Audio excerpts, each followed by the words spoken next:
Goa gang பார்க்கும்போது எனக்கு ரொம்ப ஆசையா இருந்தது. இந்த குரூப் அப்படியே டாப் 5க்கு போனா எப்படி இருக்கும்? அப்படி அந்த மாதிரி பிலீவ் பண்ண ஆரம்பிச்சிட்டீங்க. பாருங்க ப்ரோ, நீங்க எப்படி யோசிச்சீங்களோ அதான் அம்மாவும் யோசிச்சிருக்காங்க. ஓகே. யாரு ஜெயிப்பாங்கன்னு நினைச்சீங்க ஃபர்ஸ்ட்? நான் ரொம்ப நினைச்சது சௌந்தர்யா. ஷோ நடத்துறாங்கன்னு வச்சுக்கோங்களேன். அதுக்கு வந்து நம்ம பேச்சு திறமையும், விளையாட்டு மட்டும் பார்த்து ஒரு ஓட்டு வராது. அதுல கூட என்ன வேணும்னா என்டர்டெயின்மெண்ட். ஸ்டார்டிங்ல ஃபர்ஸ்ட் வீக்ல இருந்து சௌந்தர்யா வந்து ரொம்ப என்டர்டெயின்மெண்ட், எல்லாரையுமே என்டர்டெயின் பண்ணாங்க. அவங்களே அவங்க யோசிக்கல. அவங்க ஒரு ஆக்ஷன் பாத்துக்கிறீங்களா? வட்டா பாய்,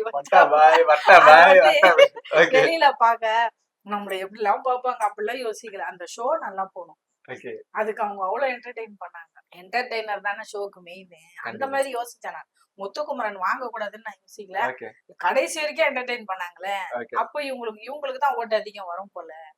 சின்ன குழந்தையில இருந்து பிடிக்கும். இப்போ எங்க வீட்லயே எங்க 2 குழந்தைங்க வந்து சௌந்தர்யாக்கு ஓட்டு போடுங்க அப்படின்னும் போது நான் என்ன பண்ணுவேன், சௌந்தர்யாக்கு போட்டுருவேன்.